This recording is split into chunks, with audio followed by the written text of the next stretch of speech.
Welcome to A Drink of Wisdom with Jay Wise and Nathan Drinkard. I'm your host, Cody Ward. Thanks for spending some of your time with us tonight. What's going on, guys? What's up, man? Got a lot of good ones to get into today. Let's talk some sports, baby. Can't start my Wednesday without hearing that. In episode 52, the Lakers win. The Knicks lose even when they win. And we react to Wilder Fury 3 news. But first, let's start in the Eastern Conference of the NBA. Tuesday night, the Miami Heat took down the Milwaukee Bucks 105-89, thanks to some strong performances by Jay Crowder and Jimmy Butler on offense and a team effort on defense.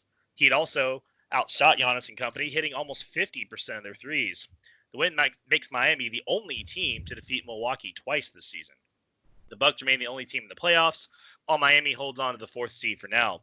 So, Drink, does this loss have you concerned about the Bucks, or is this more of an aberration? We're going to take it to the aberration. Let's be clear. The team only lost 9. What are we talking about here? They 52-9. Let's pump the brakes here. Okay, so Miami beat them twice. Did you hear your crispy lead into this? They are the only team to beat them twice. Let's think about that now. This is a team that they played the other top tiers of the Eastern Conference.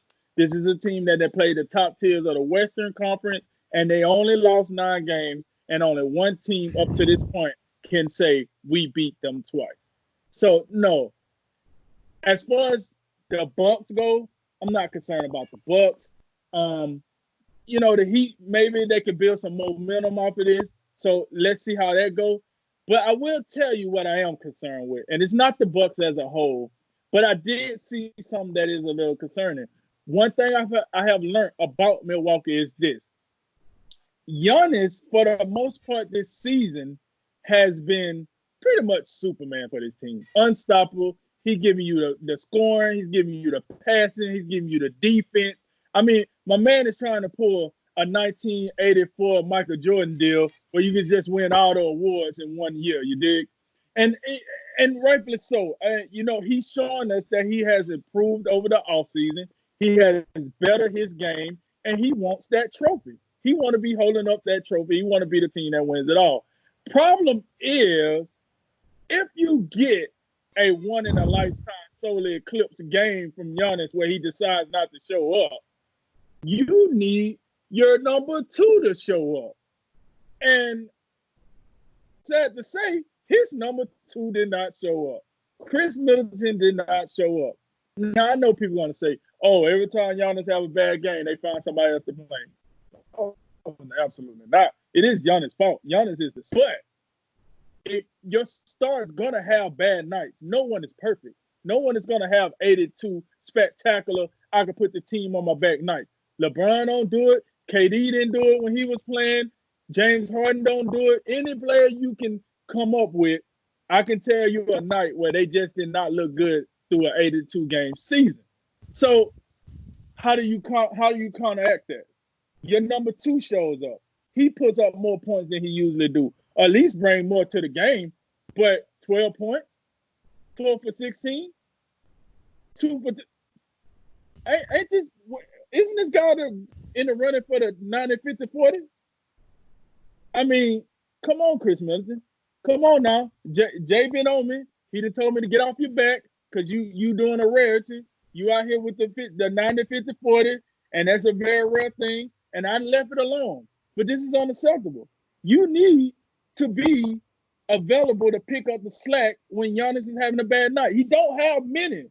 It's like that guy. He comes in early most of the days. And sometimes, he overslept. So he needs to know that somebody can pick up the slack a little bit because he's running a little late. Spilled a little coffee on his shirt, whatever the case might be.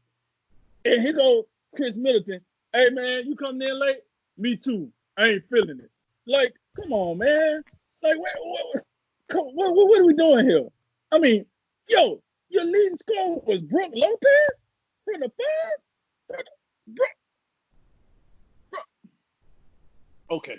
So, back to the admiration, right? Before I get too bent out of shape about this. What I like about this is what the Heat did show. So I can make sure I get them credit is they showed, one, I like the balance of the scoring. That's first and foremost. If you look at the scoring, the majority of them, Butler 18, Adebayo 14, Crowder 18, Dragic 15, Nunn 13, Olynyk 11, so on and so on. That's balance. It's unlike the Bucks where you got Bledsoe give you 7. Thanks a lot, Bledsoe. Thanks for showing up. And I know Jay, you know what? I ain't even gonna get in that because I want Jay to be able to express his point. But listen, this crap ain't gonna cut it. All right. This ain't gonna cut it as a supporting team that's trying to get over the hump. Let me mind you, this team is not the defending Eastern Conference champions. This team lost to the Toronto Raptors in the Eastern Conference. So Giannis needs to know you guys got his back. Don't show me the crap when you're front running. Show me something when I'm not playing my best. And they didn't have his back, right? And I want to say this about the Heat. Adebayo, for all intents and purposes, he didn't have a great all-star level game either. So for the fact that the rest of the team hopped in and gave him assistance shows you what type of team the Heat is. And I'm going to tell you right now, Eric Spoelstra, let me tell you, I thought you was out of here a long time ago. And you just keep showing me something every year. Every year, I'm just like, this dude is going to be out of here. He showed me something. You can't tell me there wasn't a little coaching touch when you look at that roster and then you look at the Bucks roster and you like, well, what's different here? It's like, it's a bunch of guys, man. I mean, you got Butler, you got Adebayo, and then Nunn, you know. So, Goran Dragic, you know, former All-Star, I got it. But no, man, to answer your question, I'm not concerned about the Bucks, not whatsoever. If the Bucks decided to take off every other game for the rest of the season, I wouldn't be concerned one bit. Because they have shown they got the juice. They dripping with the young sauce. Giannis wants the MVP. He gonna get the MVP unless he keeps with this performance. But we know this is not gonna keep going. He's gonna get it together. So that he's probably gonna be the 2-time MVP. And it's just this is what I hope out of all this, that the Heat do heat up, no pun the name, but that they heat up and they get on a little streak and get a little more confidence to make the Eastern Conference a little more competitive at the top. I would love that, but no, man, I'm not concerned about the Bucks after this. Yeah, this is definitely more an aberration than a real cause for concern for Milwaukee. It's definitely huge for Miami. They get their second win against the Bucks, as we said, and Miami's been stuck in the mud a little bit recently. They get the trade deadline, they pick up Iguodala, they pick up Jay Crowder, and they seem to have tailed off recently, but this is definitely a step forward in the right direction. But there is a little bit that we should be concerned about, but I mean, it's nothing new. We knew that the Heat did exactly what the Toronto Raptors did in the Eastern Conference Finals last year. They packed the paint. They didn't allow Giannis to control the game. He couldn't really get out in transition much at all. And as a result, you got to rely on other guys to make shots. And last night, they absolutely did not. I mean, when you go minus 33 from the 3-point line, that's what happened. The Miami Heat shot the lights out, 18 for 37, just a click under 50%. And Milwaukee, a grand total of 7 for 34. Just absolutely a shooting abomination. And they ain't gonna get it done. And Giannis, yeah, you're absolutely right. Giannis, I mean, every great player is gonna have a night like this where the defense is just locked in and you can't get it going. Again, we've talked about this from time to time. The Heat, the Bucks rather, this is their first loss on the second night of a back-to-back all season. They're now 8-1, I believe. What a testament to how well they play and how consistent they've been. I mean, but this kind of thing was bound to happen. But look, when Superman don't show up, or when Batman don't show up, you need your Robin. And Chris Middleton showing up late, as you mentioned. And I guess when Middleton show up late, Eric Bledsoe don't even bother to show up at all. I mean, he's still in the locker room. I mean, five shot attempts in 21 minutes. I mean, Bledsoe, you're the third option. I mean, they paid you for a reason. They paid you and made you priority above Malcolm Brogdon. I thought that was a mistake, but I mean, it's been working out fine. But you're absolutely right. when Giannis comes up with one of them clunkers and the defense just doesn't allow him to do what he wants to do, other guys got to help out. And Chris Middleton, 4 for 16, obviously not good enough. Eric Bledsoe, you weren't good enough. I really hope Eric Bledsoe doesn't wind up costing the Bucks this year, because he's the X factor on this team. And there's just so many times where I'm just not like impressed with what he's doing. And he's definitely a guy that's got talent. He's a great defender. And when he's aggressive and got the right mindset, he's attacking the basket, he can be a real difference maker on this team. But the lack of shooting, I mean, sometimes, we've heard this all the time, make or miss league. Miami made shots last night. Milwaukee did not. That's the difference. But in a series, I mean, you could probably have Milwaukee have one of these games, and just one of these games they're going to have in a series. You can't count on like your team being this hot and the Bucks being that cold, because this team is built well around Giannis. Everybody can shoot the ball, even the big guys. And to your point about Brook Lopez, I think Kevin McHale made a good point on the broadcast last night. One of the things they should do when teams key in on Giannis to such a degree and he can't dominate the way he normally does, and you get stuck in a half-court game, let the big man get some post touches. I know it's a lost art. I know it's considered archaic, especially if you go out there to H-Town. Outside of Zion. Yeah, He's the only one that still got a post game. Right.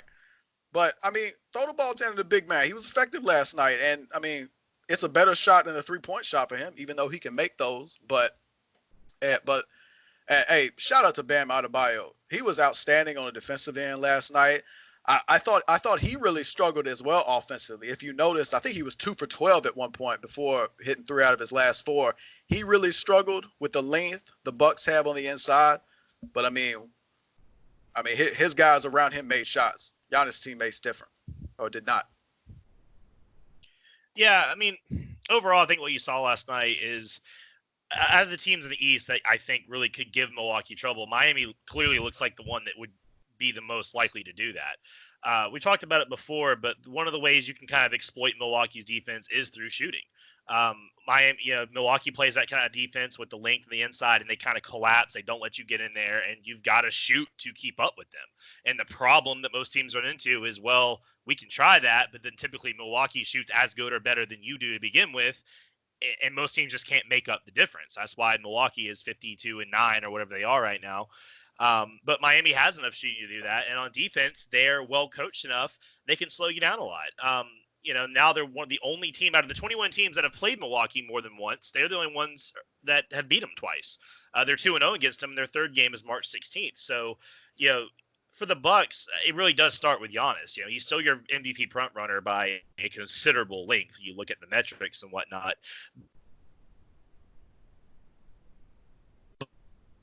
His standard, because the man still had 13 points, 15 rebounds. Not like he was out there with a goose egg. We got to keep it in perspective here. But again, it was well below what his standard is for this season. This team struggles more. They're 38-4 when he scores 25 plus in a game, and they're 38-3 when he shoots 50% or better. Last night he didn't do either of those. He had 13 points and he shot 33%, and he didn't make a 3. So when, like y'all mentioned, when Chris Middleton can't get anything going, there wasn't really anything else there to compensate. And like you said, Jay, I would look at Eric Bledsoe as a guy where it's like, hey, it's you now. Like, Giannis is having a bad night. Middleton, he had a flat tire on the way to the game. He's all mad about it. Like, we don't need this from you every night, but sometimes we need the good Eric Bledsoe. We need you to attack the rim. We need you to get in the paint. We need you to create opportunities from these other guys that are capable when they're set up.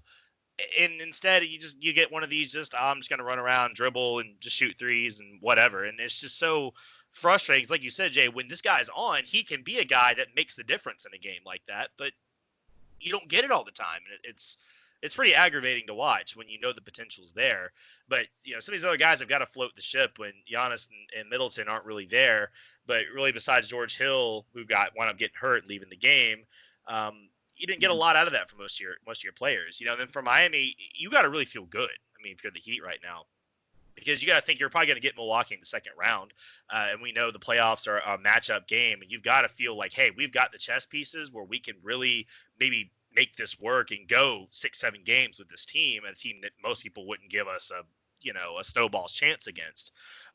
In both games they've played, the Heat outshot Milwaukee in terms of percentage, both in the field and from three, and they also had significantly higher assists. It's that, team first, unselfish brand of basketball that looks for the open guy. They can hit the threes and they play the defense. I mean, that might be the formula for beating the Bucks going down the stretch, and Miami's going to have a good little stretch coming up here. Their next couple games before the next Milwaukee game, they got about 6 or 7 games against some pretty weak Eastern Conference opponents. They should be able to get back in this and start maybe even catching up with Toronto and Boston. We'll see if that works out. But if I'm a Heat fan, I got to feel pretty good after last night. But if I'm a Bucks fan, I'm not too worried. We'll see how the playoff matchups go. Hold on, Cody. Yeah. I'm gonna get some in the headphones. Yeah. Hey, they just said James Harden threw a party and said, "I told you it wasn't that easy." Oh, no.